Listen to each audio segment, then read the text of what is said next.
Well, as you can see, I'm joined by two well-known figures, the former GB player in Nottingham Panthers, of course, David Clarke, and then the current GB netminding coach, Euan King. Hi, guys. Hello to you both. The reason we're doing this interview is because the two of you have teamed together on something that I think everybody will agree is very important for Great Britain going forward. We'll start with you, Clarke, as part of your Clarke and Co. hockey school. Just to explain what you're going to be offering in the coming months and years, basically. Yeah, we've Euan and I have obviously teamed up and to provide an academy kind of level of tuition. Obviously, at the moment, not many kids are able to get to the rinks, and we were both in agreement that, you know, if kids aren't playing hockey and able to get to rinks during this pandemic, we felt it was important to keep them engaged, keep getting them valuable information, valuable content, keep them kind of excited by the game. And we've both said this, we were concerned and still are concerned that, you know, if the rinks are slow to open up, then, you know, losing a lot of young aspiring hockey players to different sports is definitely something that could happen. So we both felt it was appropriate to, you know, build an academy kind of service, which we can keep the kids engaged, keep developing them as best we can, and obviously get them to start taking control of their development. You, and obviously, like David, who's got Clarke and Co., you've got a well-established hockey school, a netminding academy, as it were. Just explain how it will work on your side of things. Yeah, so I will obviously pick up the goaltending side of things. I have a lot of requests coming through on a regular basis to work with kids and adults up and down the country, and time commitments and travel is hard a lot of the.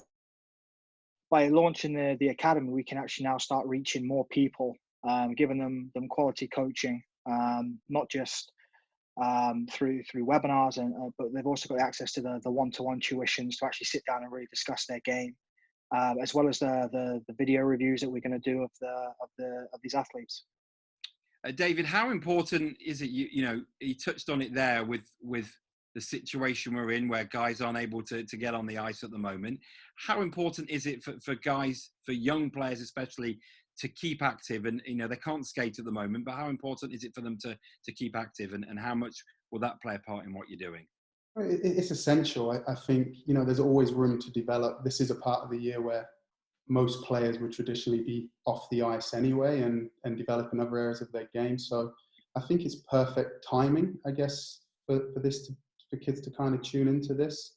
But also another reason is that, you know, there's a lot of kids that I work with, or Euan works with too, over the years, and, you know, we interact with them so well during the summer, and then the season kind of gets underway and they kind of disperse wherever they go, over the overseas or back to their clubs, and then you kind of lose touch with them a bit. And, you know, I just think it's a perfect way to kind of keep having check-ins, kind of having that impartial conversation, I guess, with someone that kind of knows you as a player and also can help develop you and maybe overcome any blocks you've got, or, you know, disappointment that's happening from a goalie perspective. Obviously, you can have some bad nights, and sometimes you just want someone to help you reset. You know, so I think it will be a really valuable kind of opportunity. Euan, if we had this conversation 20 years ago, A, we'd look a lot younger, and B, the off-ice side would be probably non-existent, wouldn't it? So how much has that developed, and how crucial do you think that is these days? Yeah, I think it's massive now. Like, you have to be an athlete now. If you're not an athlete, you're not going to go very far in this game. If you think about the speed of the game now, as well as the skill level, everybody is a pure athlete. I know that I've partnered with somebody to do my strength and conditioning, Stuart Edwards, and I know that David is obviously with Pete Edwards who works with the Nottingham Panthers. So we've both got two really good strength and conditioning coaches to work with. The programs these goalies and players are going to get are going to be very full on, but it's going to actually help them in the long run. At the end of the day, we only are on the ice for 1 to 3 hours a week at best in this country, so the off ice is now massive. If you compare us to other nations and stuff like that, these kids, when they hit 15, 16, they are men.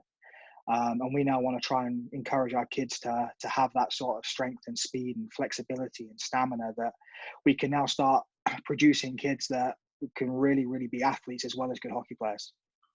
I'll end, guys, with a bit of advice maybe for youngsters that might be watching it. Start with you, David. If there's kind of one key bit of advice, maybe especially at this time, what would that be to anyone watching?